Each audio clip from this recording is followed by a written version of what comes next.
The Secrets of Stargate is brought to you by the StarQuest Production Network and is made possible by our many generous patrons. If you'd like to support the podcast, please visit sqpn.com/give.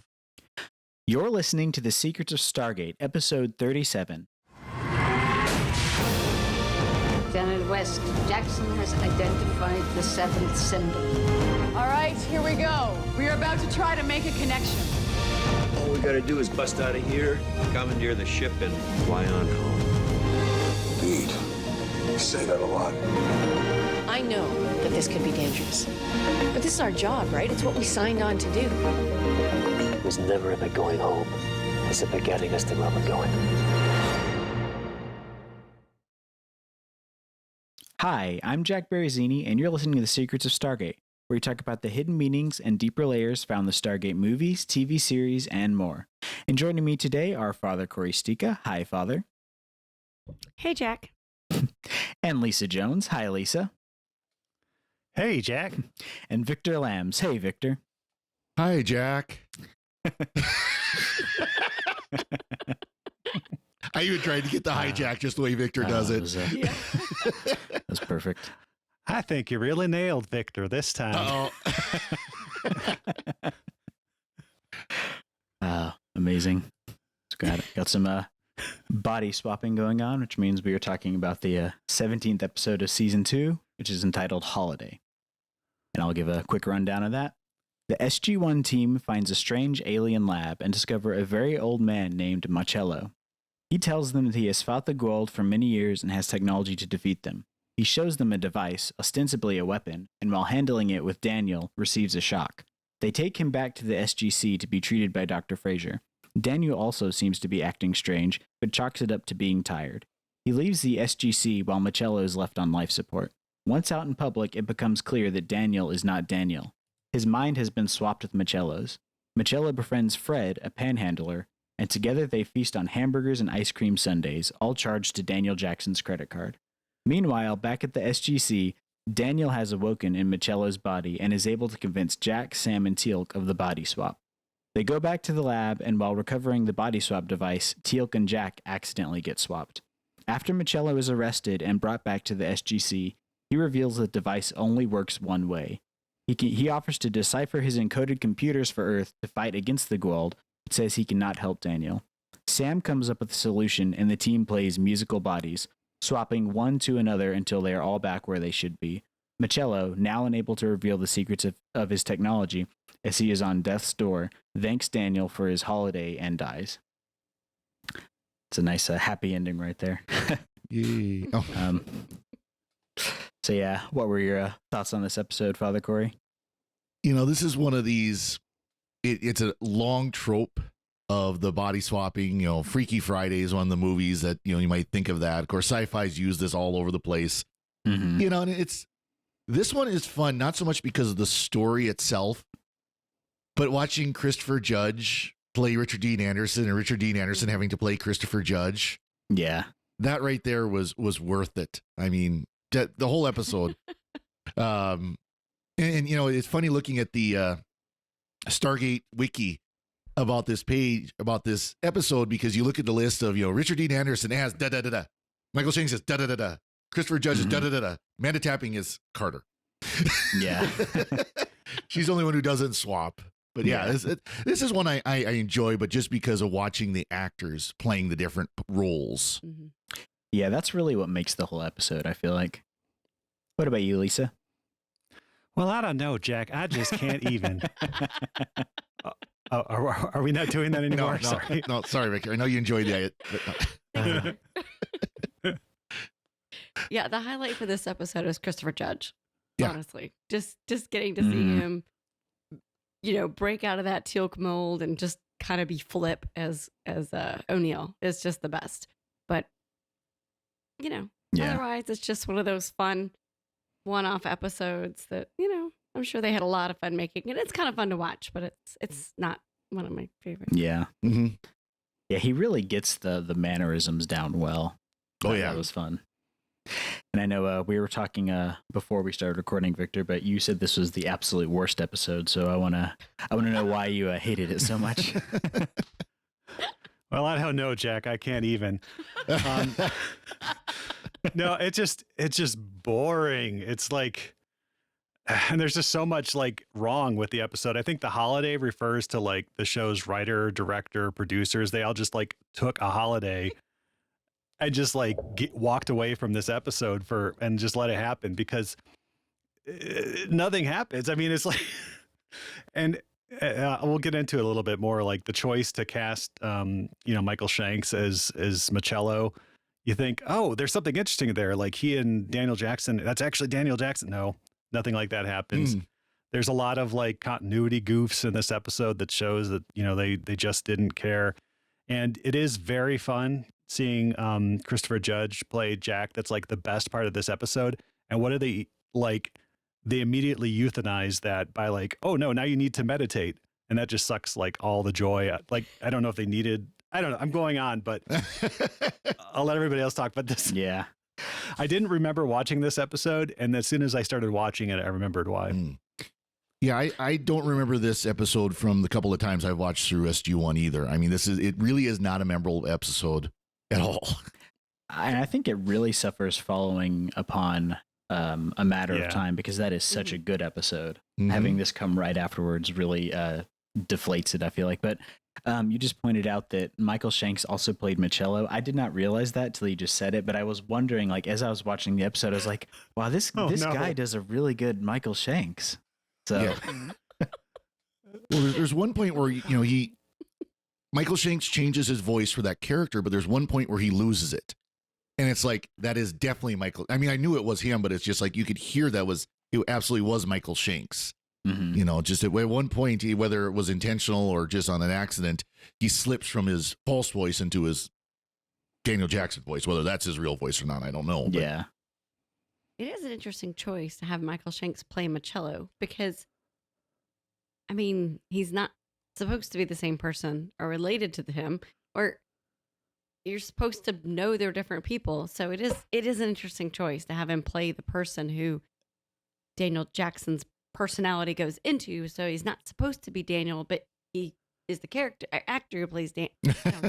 Yeah, They couldn't even bother to hire a guest actor. That's like the extent of the holiday here. I know they want to give like Michael Shanks more to do. Like he's like, I can play lots of people. I can play an old version of myself. And even at the beginning when they first meet him and they're like going back and forth, and he's like, Michello's out of his mind, and he says, Daniel Jackson says, I am Daniel Jackson, and Michello goes, I am Daniel Jackson. And you're like, oh, this is like Daniel Jackson from the future. But no, that would have been cool if like they had swapped bodies or something and hadn't swapped back, and Michello went back in time or something, and then they found him again and created a bootstrap paradox or something. But nothing like that happens. They just like swap bodies, a couple other people swap bodies. They futz around, Michello eats some, hamburgers, like you said. And that's about it. Yeah. Yeah. Nobody shoots at anything. Nothing explodes. And in a show like SG1, that's just unforgivable. And there's a ticking like clock in terms of Michello, his body dying, but they don't even that. They don't really make it urgent. It's like he like flatlines a couple times and they shock him back and he's okay. So there's never really like that sense of urgency. Like, oh, we have to get this done. It's like, right. We'll get around to it soon, but And they try to manufacture that with the fact that like, Teal'c as a Jaffa needs to meditate. Jack doesn't know how to meditate. And so they have this great scene like where Teal'c is imitating, Christopher Judge is imitating Richard Dean Anderson, and it's great. And it's like, put the brakes on that. We all need to like go into a dark room and look sad because tension or something. Right. Yeah. See, I was afraid when they had that scene that there was going to be something like the symbiote would be starting to reject O'Neill's consciousness. I thought they would go something like that. Like I said, I didn't remember this episode at all. So it's like, oh, are they going to do something like that where the reason why he's getting sick is because the symbiote is rejecting O'Neill's consciousness? No. That would have been even more. You got a space bug. Yeah. Yeah. It's like, oh, he's just randomly sick now for some reason. Yeah. Right. It would have been cool if the symbiote imitated Richard Dean Anderson somehow. They could have done that. It would have been cool if the symbiote got its mind changed over. Someone was acting like a Gould. Yeah. Yeah. Yeah. And we didn't know Kel Noreen before this. Oh, is this the first mention of it? First mention. And I'm thinking, how do we get a year and a half in before realizing Teal'c has to meditate to... Oh, that's funny. Yeah, I mean, that's such a part of his I'm assuming character. They just came up with that. Yeah. Yeah. I mean, it plays an important part later on, but Mhm. you know, Yeah. another creation. Yeah, you're right. That is There is another. Oh yeah, go I was ahead. going to say, no, that is interesting, though, that this is the first mention of this. Because I think we did know that he meditated, but they didn't give it a term and they didn't give it like it was this important, like this something you must do on a regular basis type of deal. Mm-hmm.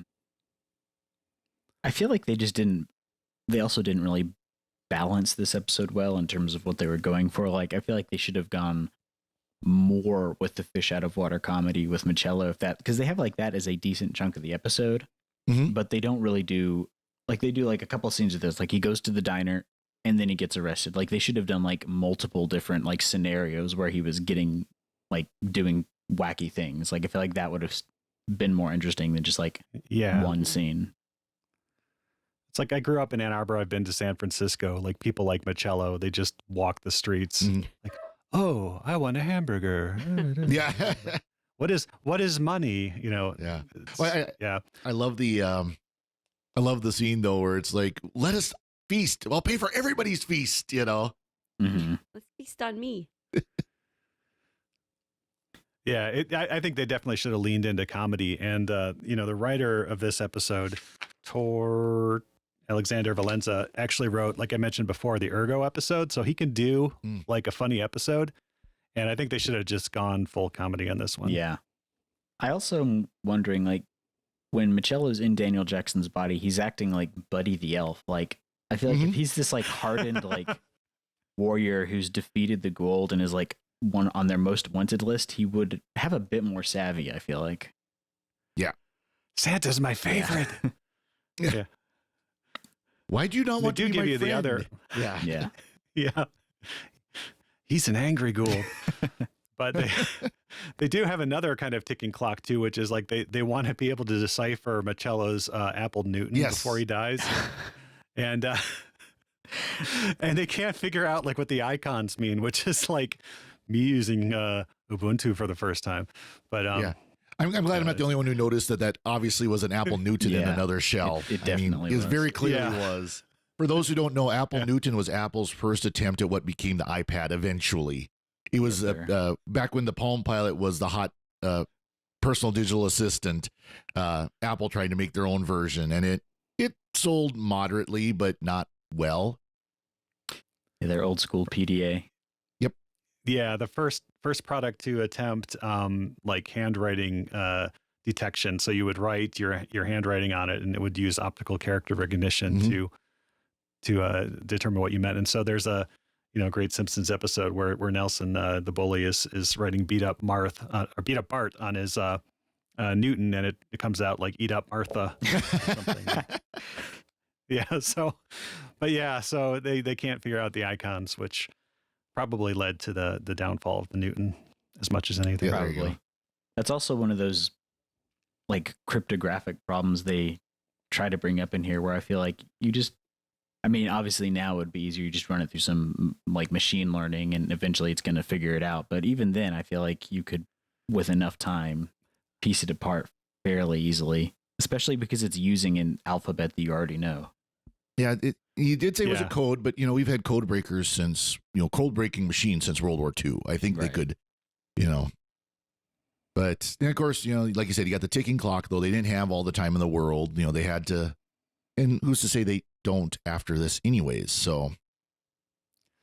Yeah, they do eventually decode some of it, and it leads into another less than thrilling episode for me. But we'll get to that in another few weeks. Another Michello. But wasn't there a stasis pod or something on the planet? Yes. He was in stasis. So doesn't that kind of negate the ticking clock in a way? Because right. Well, not just send him back through and hook him back up? They couldn't figure it out though.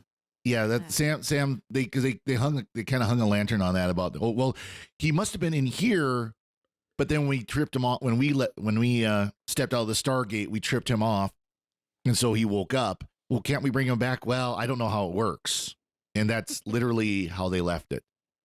Yeah, which every other time they don't know how something works, they figure it out. Get at it. Yeah. Yeah. Or take him to the gamekeeper planet and like shove him into one of those pods or something. Yeah. He can spend an eternity like teaching them how the symbols work. That's right. Yeah, it's I don't even know why they brought that thread up because they immediately drop it. Like I guess it's just so they could get back to the planet to get the body swapping device, which looks like one of those like old timey like the train cars, you know, when you got to push back and forth to go along the railroad tracks. Hand cars, yeah. My favorite is when they said, maybe you have to switch sides to get it to work. And I forget which one of them just reached down, like pushed a button and just the handles just swung around. I'm like, how did, what? Oh, I thought it was like on a cart and on a turned. table. Yeah. Oh, is that I thought it was just the top part. That's no, I think they actually actually just turned the cart. Yeah. Oh, okay. I was like, what? Either way, it's like you could just take 2 steps. You don't have to. I had to laugh too. I mean, they show up in full, chem warfare gear, and they've got these handles, and it's like, that's not going to help. Zap. Nope. Yeah, it's like pick it up from the bottom. Pick it up from like down below. Yeah. Anywhere else but the hand. Yeah. I know. Then they would have switched bodies and it would have been fun. Yep.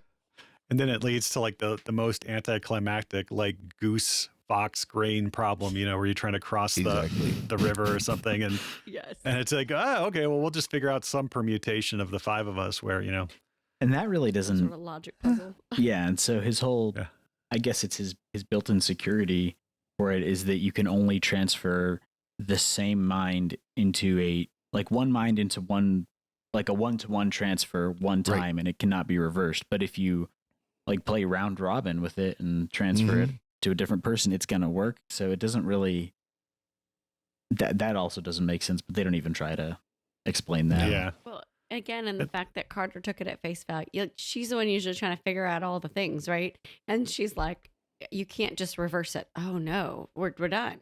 I mean, it just, Yeah. felt very, we're all just sitting around waiting, right? Yeah. Well, you had to, you must do it certain order, or this person must, be standing on one foot when they grab, and, Yeah, I think it was an attempt at comedy that just kind of fell flat. Yeah. Yeah. Yeah. They didn't do enough with it. They could have had like everybody trying to guess like whose body was whose or something. And every science fiction show eventually does the body swap episode. And I think in almost every case, it's been done better than this one. I mean, even the Voyager episode, which I watched recently with their family, was, where the doctor gets put into Seven's body. I mean, even that one, as cringe as that was better than this. I don't know. I was just thinking, I was thinking if this episode had been made today, somehow one of the men would end up in Carter and there would have been comments about that. See, I feel like if this episode had been made today, they would have specifically avoided that. But I was surprised they did not do that. Like I was expecting that to be one of the permutations and have some like, dumb off-color joke made. Well, this is what it means to be a woman, huh? Oh. We could have gotten like a funny update on Carter's monologue from the first episode about how just because her, etc. No. Yeah. I'm sure. This was probably an idea from first season, and Carter was involved in the switch, right? And then it got nixed, pushed back. And then by then they're like, oh, well, maybe not go there. Let's avoid that one. Yeah.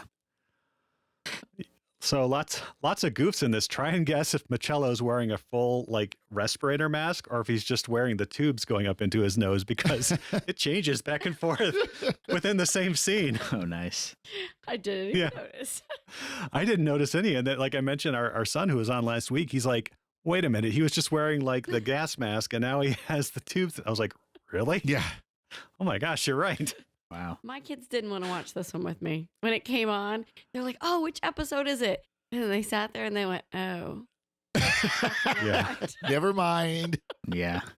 Stretch it out, Michello. So we've got Dr. Frazier spouting out who we are is really just neuron pathways line. It's like, no, we're a little more than just chemical electrical signals in our brain. There's a lot more to being human than just that. But of course, that's kind of the 1990s. This is how the brain works type of mindset. The reductive materialist point of view. But do you get also Fraser? I did appreciate Fraser at one point. She says he's non-responsive. He's in a coma, and I was like, how did she know like what I was doing watching this episode? Nice. Was this yeah. Hammond got a good line though. Hammond got a good line when O'Neill in the body of Teal'c wants to go looking for Marcello in the body of Jackson. Hammond goes, "You're really not in your right mind." Literally. Yeah. yeah. So is this episode so painful? Or you're really not. No, sorry, I said it wrong. You're really not yourself. Yeah. That's what it was. Yeah. I was gonna say, was this episode so painful for you, Victor? You had to go into Klano Ream to get through it. I did. Like my symbiote was screaming. My inner No, I mean it's there are, like I said, I don't want to take away from that scene in the briefing room where Christopher Judge is playing Jack, because that's a delight. I mean, that can redeem a lot of the episode, but the fact that they so quickly just throw a wet blanket on it is inexcusable, because it was really fun. I mean, we need to see more goofy Christopher Judge like that. No, now knowing that they didn't even hire a guest actor for Michello, they just put Michael Shanks in like an old makeup and a bald wig. I don't know why they didn't just do the thing where instead of having, they didn't even need Michello in this episode. What they should have done is have like all four of them switch their bodies with each other, like have them go in and have like the device like knock them out, and then when they wake up they're all switched, and then have that be the episode. That would have been much more interesting and a lot more fun. Yeah. Or even like the consciousness of Michello could be there, but like jumping between the four of them, and so they don't know at any given moment like who has Michello. Right. That would have been cool too. Yeah. I feel like we do this later on. Probably. There is something like that. Or something. That's another episode another plot line that you see in sci-fi is the. So Jack, you just came up with a real positive about this episode. That the makeup was so good, you didn't even realize it was Michael Shanks. That is true. I feel like maybe I just wasn't paying enough attention, but I feel like the makeup looked pretty good. There's a positive. There you go. Which also makes me wonder, why did they put so much effort into putting Michael Shanks into makeup if they put so little effort into the actual episode? They had to spend their money somewhere. Well, then you wonder, honestly, that's why he wasn't in the previous episode very much, was because he was prepping or, had so much time in this episode. Yeah, maybe. I don't know how these contracts work, how they decide how much time everybody gets. I mean, this definitely was a filler episode. I mean, that's pretty clear too. So. Yeah. Mm-hmm. So as yeah, go ahead. And I don't know if it was because Michael Shanks wanted, more to do, if you knew the history of like why he left the show for a season, he may have been looking for ways, I don't know if this is the case at all, to express like widen his range on the show as an actor and stuff. So it could have been like, oh yeah, okay, well you can play the naked alien and you can play the old guy, we'll let you do that. Yeah. Yeah, I mean, I guess maybe because he does Thor's voice later on too. Yeah.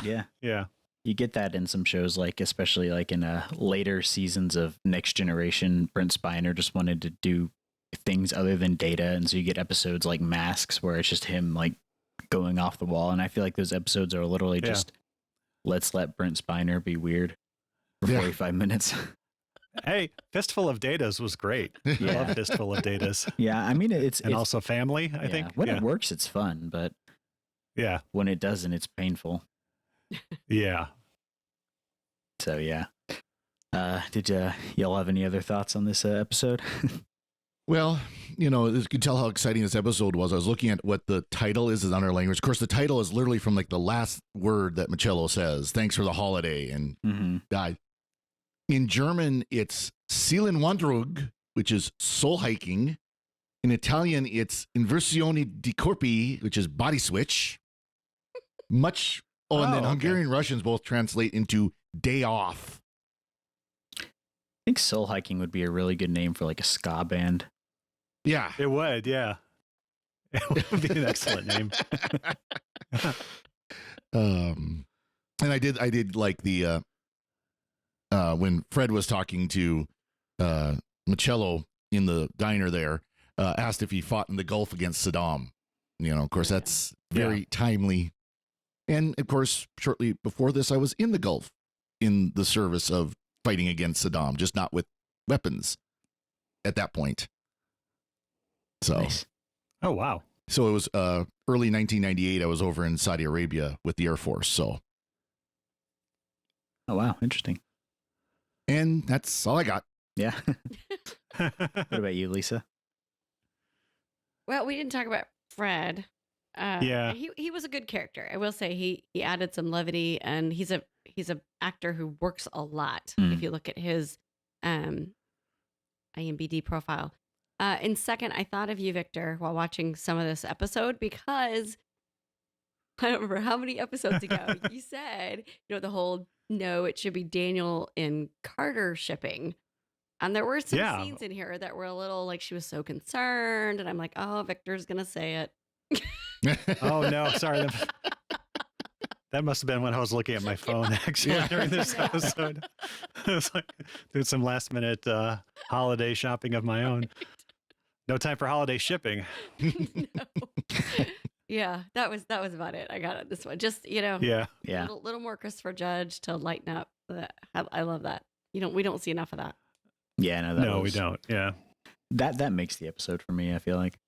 Mm-hmm. Just that. What about you, Victor? I think I've said everything I'm going to say about this episode. He's unresponsive. He's in a coma. No last minute Pretty much nuggets. He's in a coma. That's all I got. Nice. Fortunately, we get really good episodes like A Matter of Time and the Tok'ra and stuff like that to balance these duds out. Well, we have an episode and a couple that might challenge this one for worst episode. Just saying. Oh yeah. Oh no, let me flip ahead here a little bit. You said this was it. This is not the worst episode of season 2. There's Let's see. Oh no. I have to be sick that. The white man group. Oh. If Which I episode could talk is this? to the plants, walk with the plants. Oh, that's terrible. Oh no. Yep. Oh no. It's a horrible episode. But we've only got a Triggered. couple more episodes, so we go back to Woodstock. Yeah, that's true. Then we Yes. That one's a good one. That one's a fun good. one. Good. Nice. I just put the duds here towards the end of the season. So would you pick this over Emancipation though? I was thinking about that actually, that very question earlier, and at least stuff happens in Emancipation. None of it's good. What about Fire and But Water? it's like, it's like, would I rather sit on like the side of the interstate and watch cars just drive by uneventfully for an hour, or would I rather watch like a horrible car wreck, assuming no one got hurt? And probably I'd watch the car wreck, assuming no one got hurt, or and everybody had their insurance paid up and everything. It's a good analogy, I guess. Yeah. Nice. Yeah. All right. We have some feedback. Did you see the feedback? Oh, I did not. Oh, okay. Hold on. I thought I was in Slack. Just a second. Pause this here. Yeah, we'll cut right here and jump into it. Yeah, it was actually some good feedback. Not that we get bad feedback ever. I mean, all feedback's good feedback. Dun. Oh yes, here it was. This feedback is from JP02 on Twitter, and they're talking about the episode Bane. That's the one where Teal'c is turning into an insect. And the feedback from JP02 is, I like this episode. The bugs are awesomely disgusting. We see Teal'c being vulnerable for the first time. And the little actor who plays Teal'c and the little actor who plays Allie have great chemistry. Mayborn acts like a jerk. And Daniel gets shot with a water gun. What's not to love?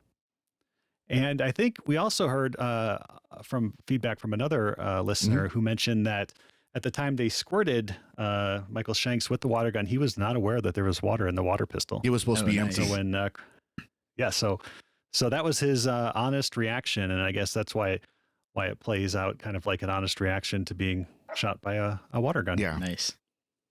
Yeah, that was a fun episode. There's a lot of little nuggets in there that are fun.